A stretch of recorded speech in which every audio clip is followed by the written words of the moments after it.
Graça e paz, igreja. Estamos aqui de retorno, né, para dar continuidade à defesa, certo, da fé, da nossa fé, daquilo que nós acreditamos.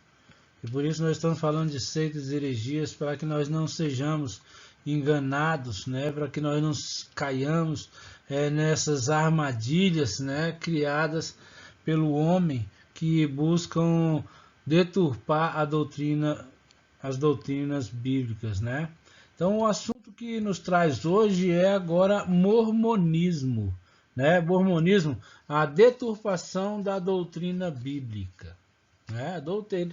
A deturpação da doutrina bíblica. Nós iremos falar sobre a introdução e o objetivo desta lição.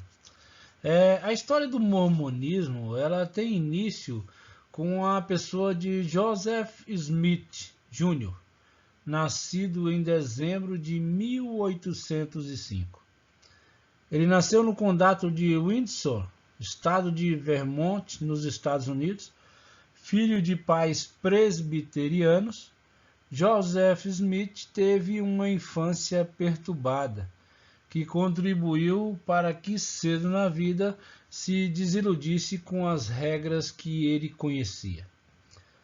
Com a idade de 14 anos, Smith teria tido uma visão na qual lhe teriam aparecido Deus Pai e o Filho, comissionando-o a restaurar a igreja, que, segundo o mormonismo, estava decadente. Outras visões se sucederam até que, segundo o relato próprio do próprio Smith, né, por meio do anjo Moroni, obteve umas placas de ouro escritas em um idioma primitivo, os quais, traduzidas para o inglês, formam o que hoje é conhecido como o Livro de Mórmon. O mormonismo ele começa assim, com uma história fantasiosa. Com o surgimento do Livro dos Mórmons, Joseph Smith ele organizou os seus seguidores em torno de uma igreja, a qual chamou a Igreja de Jesus Cristo dos Santos dos Últimos Dias. Por todos os recantos da América, corria a notícia da nova seita, que fez de Joseph Smith o seu profeta.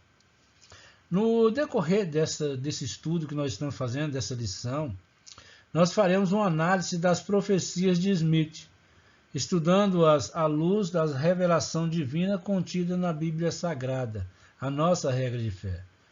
Nos dois últimos textos faremos uma sinopse doutrinária do mormonismo, conhecido por ensinar intoleráveis doutrinas completamente alienadas da palavra de Deus.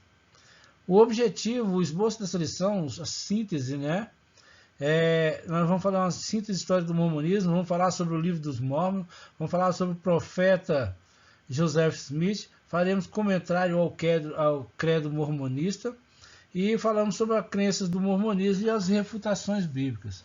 O objetivo nosso ao final dessa lição é que você consiga fazer uma síntese sobre os fatos que deram origem ao mormonismo e a influência de seu fundador para a disseminação desse movimento herético em âmbito mundial. Citar a composição canônica do Livro dos Mórmons e as provas de que esta obra não constitui tampouco equivale à Palavra de Deus, como alegam suas diversas publicações oficiais. Discorrer sobre as profecias de Joseph Smith e a contrapartida bíblica que o consolida como um falso profeta. Explicar as principais crenças que sustentam seitas mormons em detrimento da verdade bíblica e comentar as principais doutrinas mormons e as passagens bíblicas que refutam cada uma delas. Certo? Então vamos começar pela síntese histórica do mormonismo. Para melhor conhecermos a história do mormonismo, necessário se torna estudá-la partindo da sua base. Isto é, a vida de Joseph Smith. Estudando aí a vida de Joseph Smith, o seu fundador. A vida de Joseph Smith, né? Joseph Smith Jr. nasceu em 23 de dezembro de 1805 na cidade de Sharon, condado de Windsor, estado de Vermont, Estados Unidos da América. Ele tinha mais ou menos 10 anos de idade quando, com seus pais, mudou para Palmyra, no condado de Ontário, hoje Wayne, nos estados de Nova York. 4 anos após, ele mudou-se novamente para Manchester, também no condado de Ontário. Smith foi criado na ignorância, na pobreza e na superstição. Ainda moço, ele decepcionou com as igrejas que conheceu. Foi nesse tempo que teve a primeira visão, quando o pai e o filho lhe apareceram denunciando a falsidade de todas as igrejas, com as seguintes palavras: foi-me respondido que não me unisse a qualquer delas, pois estavam todas erradas. E o personagem que se dirigia a mim disse que todos os credos eram abominação às suas vistas, que aqueles religiosos eram todos corruptos, que eles se aproximavam de mim com os lábios, mas seu coração estava longe de mim. Ensinam com doutrina os mandamentos de homens, tendo a aparência de religiosidade, mas negam seu poder. Novamente me proibiu de me unir a qualquer uma delas. Joseph Smith, História. Pérola de Grande Valor, de 1997 para 53-54. A segunda visão. Segundo o relato do próprio Joseph, ele teria aparecido-lhe o anjo Moroni, que vivera naquela mesma região 1400 anos, e mais adiante Mormon, um tal profeta e pai de Moroni, que evoluiu tornando-se um anjo, que havia gravado a história de seu povo em placas de ouro, quando estava a ponto de serem exterminados por seus inimigos. O anjo Moroni enterrou essas placas ao pé de um monte próximo a Palmyra. Nesta visão, Moroni indicou a José o lugar onde as placas haviam sido escondidas e lhe emprestou umas pedrinhas especiais, tipo lentes chamadas Urim e Tumim, com as quais poderia decifrar e traduzir os dizeres contidos nestas placas. De posse das placas de ouro e das lentes, José, sentado atrás de uma cortina, ditou a um amigo a tradução. Depois devolveu as placas e as lentes ao anjo Moroni. Uma vez traduzida, a obra foi publicada pela primeira vez em 1829, recebendo o título de O Livro de Mormon. Pérolas do Grande Valor, José Smith, 2946. Foi com histórias desse tipo que começou o mormonismo. A fundação da igreja. Joseph Smith cedo encontrou quem o aceitasse como profeta, pelo que fundou a Igreja de Jesus Cristo dos Santos dos Últimos Dias.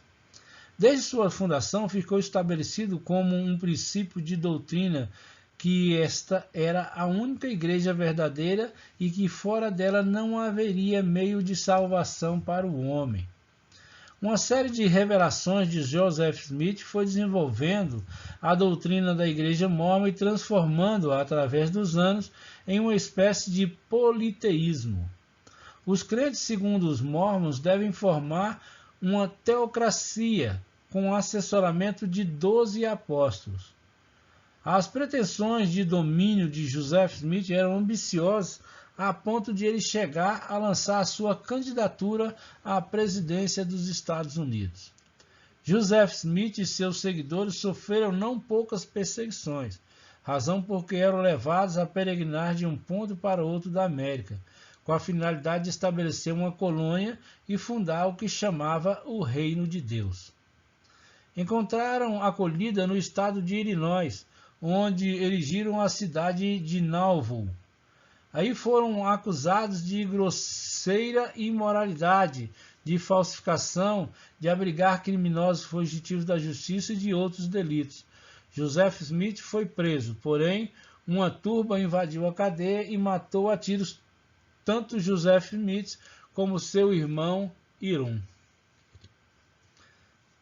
Divisão da igreja. Depois da morte de Joseph Smith, a igreja se dividiu. A primeira facção seguiu a liderança de Brigham Young, fiel discípulo do profeta Smith. Como ainda eram muitas as perseguições que sofriam nessa época, Young e aqueles a quem liderava, após penosa peregrinação, em julho de 1847, chegaram ao estado de Utah, na época território mexicano não ocupado, e aí onde hoje se localiza a cidade de Salt Lake City.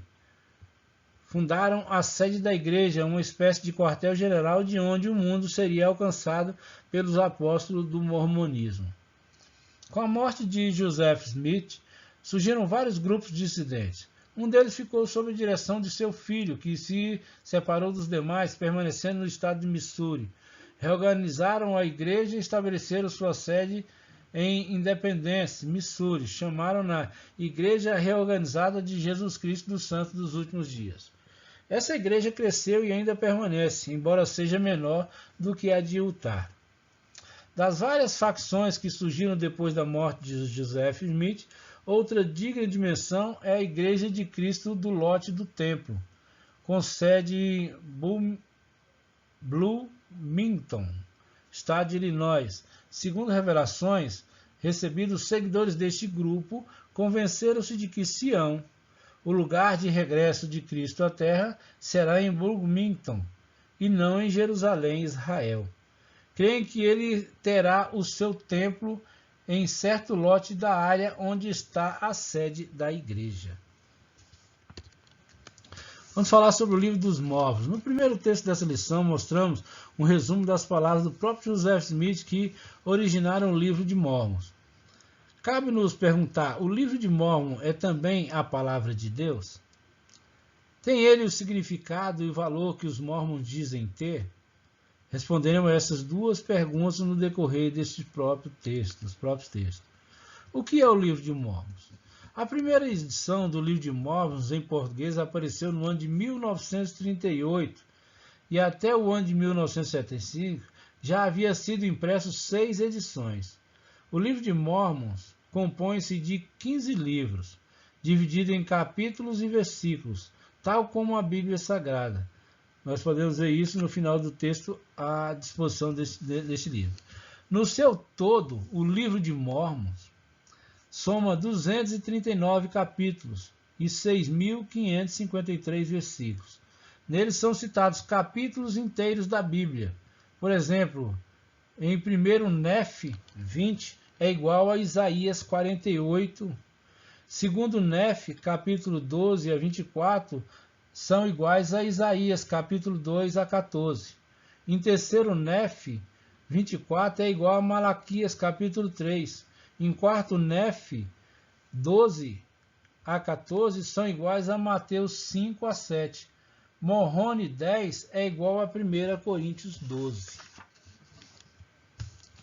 Embora seja em certas partes uma parafrase mal feita da Bíblia, o livro de Mormons a condena, sob a alegação de ser um livro mutilado e eivado de erros, que Satanás usa para escravizar os homens. Isso é dito textualmente no 1 Nef, capítulo 13, versículo 28 e 29, e no 2 Nef, capítulo 29, 36. No quadro, Testemunhas contra os livros de Mormons. São muitíssimas as provas que o livro de Mormons é obra do homem e não a palavra de Deus. Dentre essas provas, destaco as seguintes.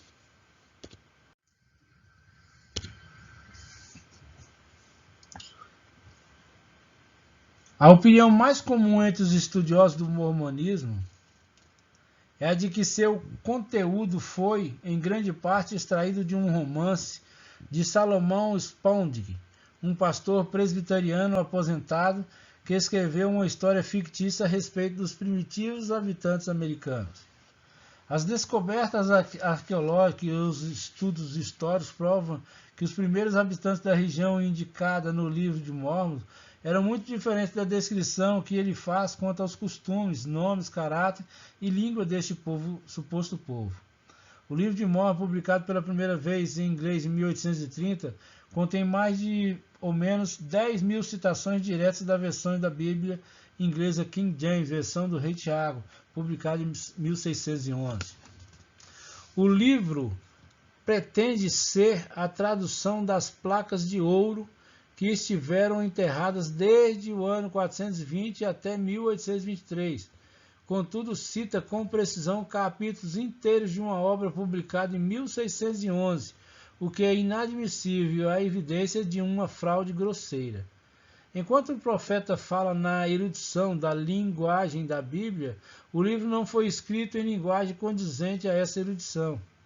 O livro de Mórmon põe-se na boca de personagens que viveram séculos antes de Cristo, palavras que a Bíblia atribui a Nosso Senhor, ou põe na boca de Senhor palavras que só poderiam sair da boca de um homem inculto. É estranho que Joseph Smith não mostrasse as placas de ouro de onde traduziu o livro de Mórmon a ninguém mais além dessas três pessoas para que seu testemunho fosse confirmado: Oliver Cowdery, David Whitmer e Martin Harris, citados em O Testemunho do Profeta Joseph Smith. O próprio Smith os chama depois de ladrões e mentirosos, demasiadamente maus para serem mencionados. Smith Story on the Church, volume 4, página 461. Para um conteúdo tão volumoso como o livro de Mórmon, as placas de ouro que Joseph Smith escreveu requeriram um trabalho microscópico ou algo fabulosamente miraculoso. Os muitos erros gramaticais e de conteúdo do livro dos Mórmons atestam que o livro é produto do homem e não da palavra de Deus. Sim, agora vamos falar sobre quem? Sobre o profeta Joseph Smith. Como o caráter de qualquer movimento ou religião é de certa forma uma expressão do caráter do seu fundador, é evidente que quanto mais conhecermos a respeito de Joseph Smith, melhor conheceremos o mormonismo, também chamado a Igreja de Jesus Cristo dos Santos dos Últimos Dias. Foi Joseph Smith um profeta de Deus? Ou foi ele um falso profeta? Iremos tratar disso agora. Como julgar uma profecia?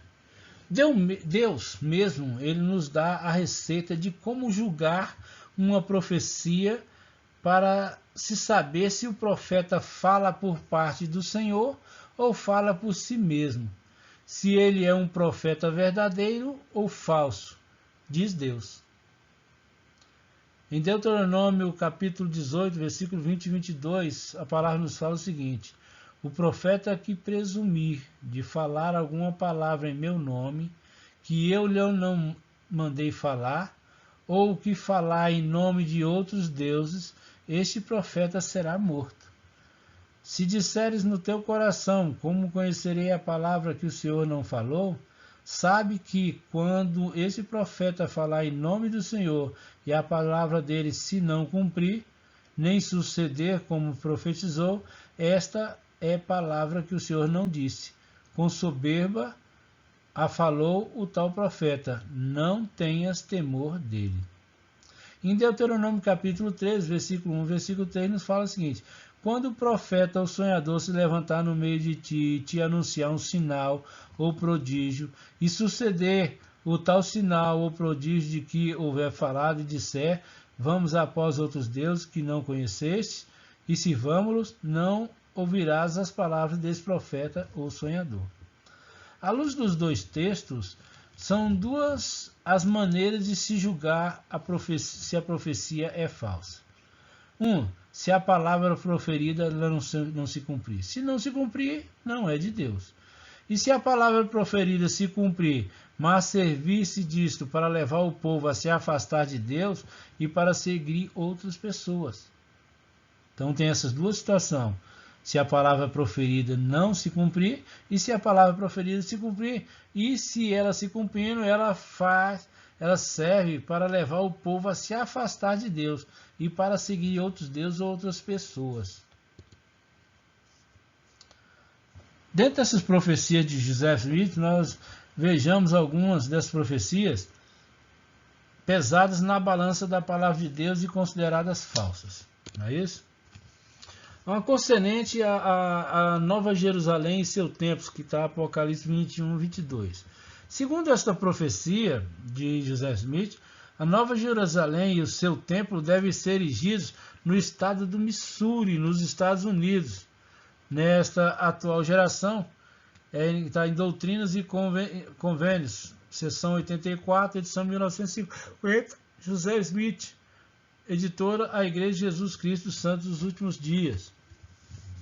Ratificando essa profecia, Orson Pratt, apóstolo do mormonismo, declarou ostensivamente: os santos dos últimos dias esperam o cumprimento dessa profecia durante a geração em existência, em 1832, assim como esperam que o sol nasça e se ponha amanhã. Por quê? Porque Deus não pode mentir, ele cumprirá todas as suas promessas. Diários de Discurso, volume 9, página 334. Bom, profecia concernente a Sião, no estado do Missouri. Em Doutrinas e Convênios, da edição de 1950, Joseph declarou que Sião não poderá cair, nem ser removida do seu lugar. Ele se referia às falsas profecias já pronunciadas sobre o estabelecimento de Sião no estado de Missouri, Estados Unidos. Isto nunca aconteceu, nem acontecerá, uma vez que, segundo a Bíblia, a Sião terrestre é Jerusalém, e é celeste, e é a santa cidade dos remidos. Concernente à sua casa em Nauvoo, Smith profetizou que a sua casa em Nauvoo haveria de pertencer à sua família para sempre. Doutrinas e Convênios, seção tal, 1950. Porém, após sua morte, os mormons deixaram a cidade e a casa não pertence a nenhum de seus familiares. Concernente aos seus inimigos, Smith aplicou a si mesmo o texto de 2 Nefe, capítulo 3, versículo 14 e 16, dizendo que seus inimigos seriam confundidos e destruídos ao procurarem destruí-lo. No entanto, ele foi morto a bala na prisão de Cartagena, em Illinois, no dia 27 de junho de 1844. A profecia de José Smith concernente ao nascimento de Jesus. Smith falou que Jesus deveria nascer em Jerusalém, que é a terra dos nossos antepassados. Quanto à palavra de Deus, diz que Jesus nasceria em Belém da Judéia. Miqueias 5:2, profecia que se cumpriu fielmente. Mateus capítulo 2, versículo 1, Lucas 2, 4, 11. Profecia concernente à vinda do Senhor. Em 1835, Smith profetizou, dando a entender que dali a 56 anos o Senhor voltaria, o que não ocorreu. Concernente aos habitantes da Lua. A revista de Hollis B. Huntington, volume 2, página 166, cita a seguinte profecia de Smith: os habitantes da Lua têm tamanho mais uniforme que os habitantes da Terra, têm cerca de 1,83 de altura, veste-se muito à moda dos Quaker e seu estilo é muito geral, com quase um tipo só de moda. Tem vida longa, chegando geralmente a quase 1000 anos. Evidentemente, Smith jamais sonhara que o homem um dia haveria de chegar à Lua e verificar que lá não há nenhuma espécie de vida. As condições de massa, temperatura, gravidade e meios não permitem condições de vida na Lua semelhantes às da Terra. Conclusão. Assim podemos ver que Joseph Smith foi um falso profeta, já que nenhuma de suas profecias teve fiel cumprimento. Vamos fazer agora um comentário a respeito do credo mormonista. Como toda seita, o mormonismo ele também possui suas crenças e doutrinas antibíblicas. Joseph Smith, seu fundador, escreveu 13 pontos básicos que são conhecidos como regras de fé da Igreja de Jesus Cristo dos Santos dos Últimos Dias. Regras de fé.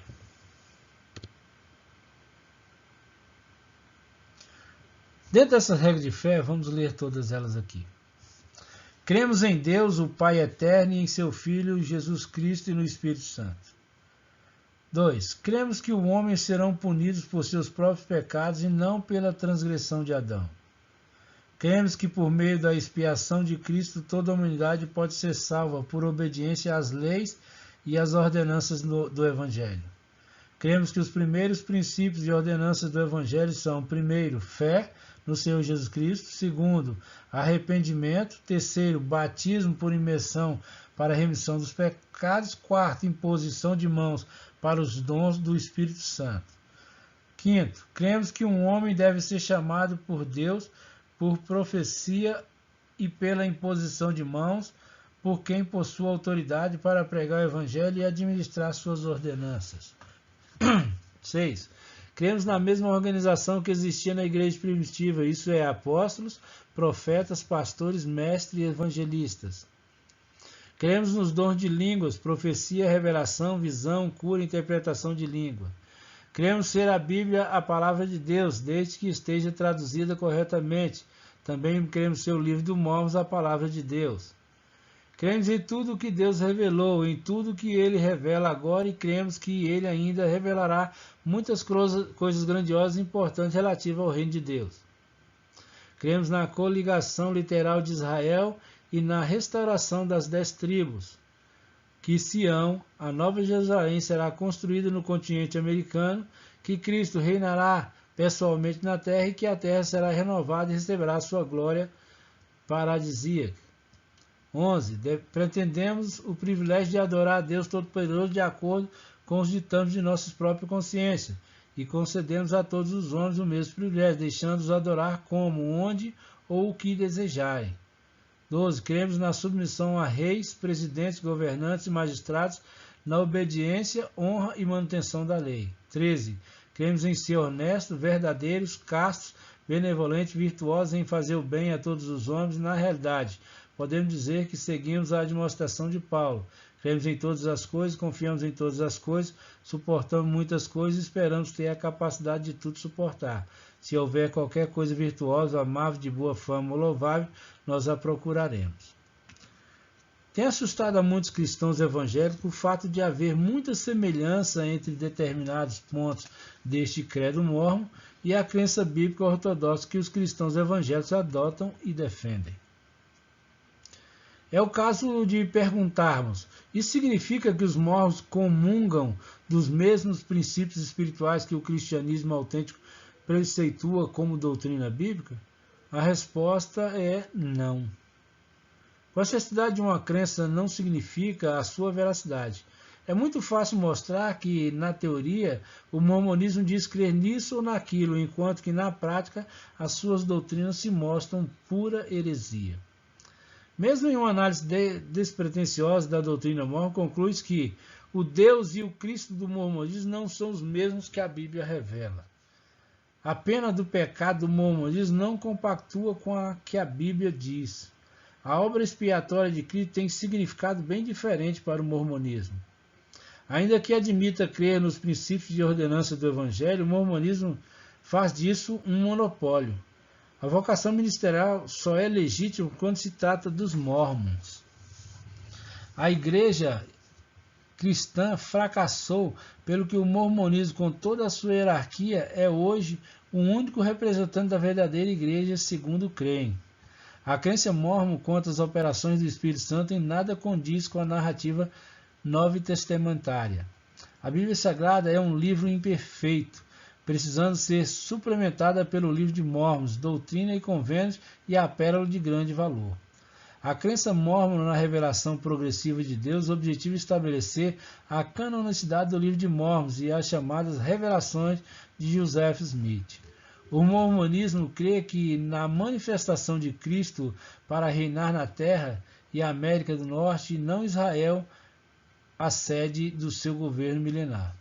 Enquanto admitem crer na autoridade constituída, os mormons negam obediência ao único e verdadeiro Deus. Dentro das crenças do mormonismo e as refutações bíblicas, a primeira delas é a Bíblia, né? Dando um grande volume de doutrinas defendidas pelo mormonismo devido à exiguidade de espaço aqui para tratar desse assunto, para efeito de estudo, vamos tratar apenas de algum deles. E um deles é a Bíblia, né? A Bíblia é a palavra de Deus escrita pelos homens, é básica no ensino mórmon, mas os santos dos últimos dias reconhecem que se introduziram erros nesta obra sagrada, devido à forma como este livro chegou a nós. Além do mais, consideram-na incompleta como um guia. Suplementando-a, os santos dos últimos dias possuem 3 outros livros. Estes, como a Bíblia, constituem as obras padrão da Igreja. São conhecidos como o Livro do Mórmon, Doutrinas e Convênios e a Pérola de Grande Valor. Quem são os Mórmons? Página 21. A outro questionamento é a respeito de Deus.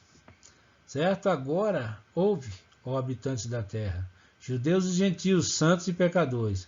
Quando nosso Pai chegou ao jardim do Éden, entrou nele com um corpo celestial e trouxe consigo Eva, uma de suas esposas, ele ajudou a organizar esse mundo. Ele é Miguel, o arcanjo, o ancião de dias, acerca de quem santos homens têm escrito e falado. Ele é o nosso Pai e o nosso Deus, e é o único Deus com que devemos lidar. Brigham Young, Revista de Discurso, volume 1, páginas 50 e 51. O texto é a respeito de Jesus Cristo, né? Crença do mormonismo. Ele não foi gerado pelo Espírito Santo. Está na Revista de Discursos, página 1 a 50. Jesus Cristo foi polígamo. Maria e Marta, as irmãs de Lázaro, eram suas esposas pluralistas, e Maria Madalena era outra. Também a festa nupcial de Caná da Galiléia, onde Jesus transformou água em vinho, ocorreu durante um dos seus casamentos. Isso é Brigham Young, Wife, número 19, 384. Faz parte das crenças do mormonismo e aqui as refutações bíblicas. Falaremos agora sobre a crença do mormonismo sobre a igreja. É evidente que a igreja foi literalmente expulsa da terra nos primeiros 10 séculos que seguiram logo após o ministério de Cristo. A autoridade do sacerdote foi perdida dentre os homens e nenhum poder humano poderia restaurá-la, mas o Senhor, em sua misericórdia, providenciou o restabelecimento de sua igreja nos últimos dias e, pela última vez, foi já demonstrado que essa restauração foi efetuada pelo Senhor através do profeta Joseph Smith. Isso está no livro Mediação e Expiação, página 170. Batismo pelos mortos. Temos aqui Hebreus capítulo 6, versículo 1 e 2, a expiação de como as portas de sua prisão poderão ser abertas e eles possam em liberdade pela crença do Evangelho, através do batismo pelos mortos.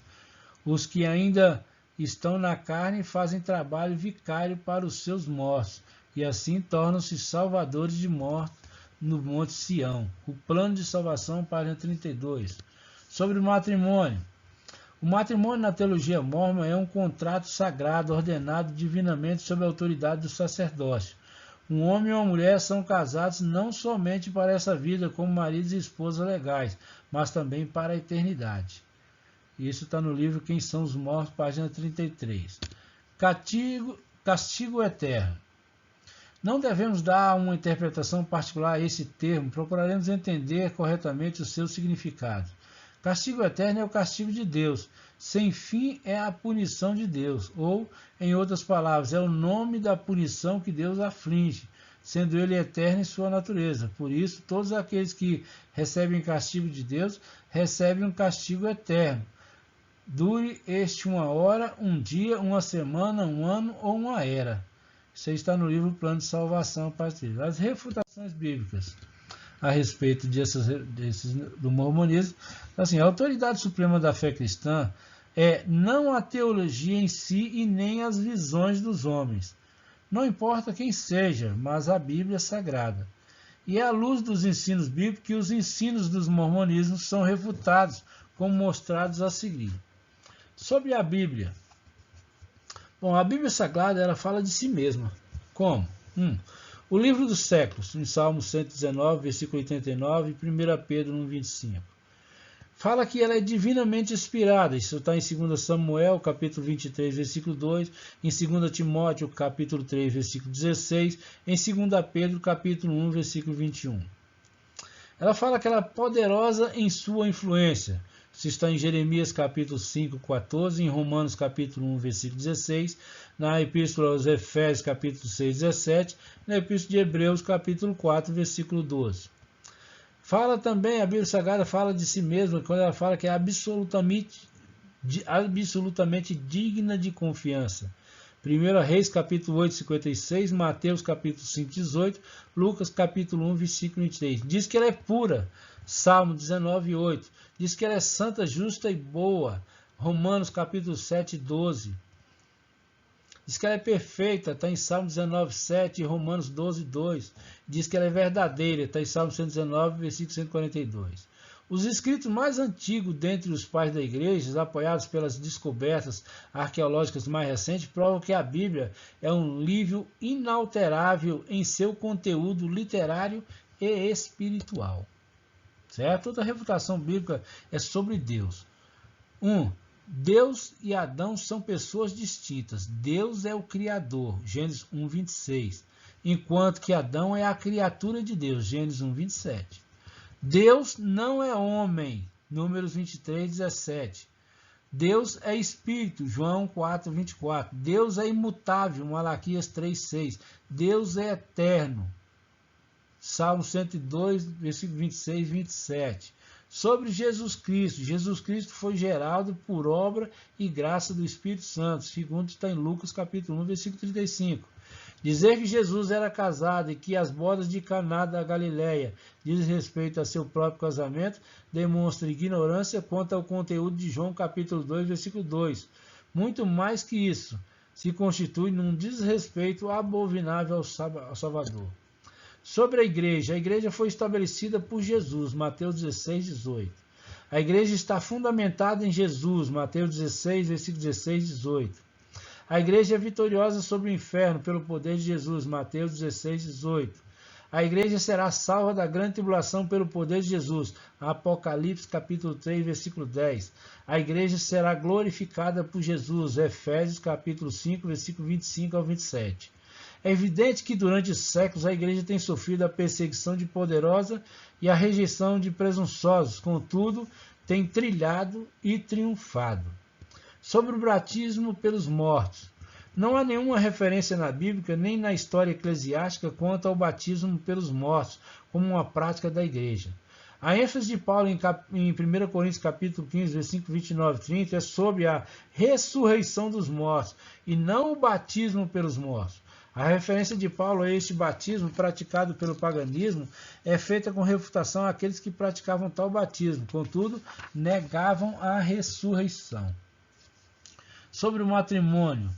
Não obstante aprovado por Deus, o casamento não é um sacramento divino. Os ressuscitados serão como os anjos, os quais não se casam, não se dão em casamento. Mateus 22, 30. Sobre o castigo eterno. Se a interpretação mórmon quanto ao castigo dos ímpios fosse correta, então o gozo dos salvos não seria eterno no pleno sentido da palavra. Assim sendo, como explicar João capítulo 6, versículo 51 e João 2, 17 e Mateus 25, 46. Bom, amados, isso é o que nós temos para falar a respeito do mormonismo, certo? Então, eu espero vocês na próxima lição para que nós possamos estudar a respeito do testemunhas de Jeová, ok? A distorção da doutrina das últimas coisas. E até a próxima semana e que Deus abençoe a todos em nome de Jesus.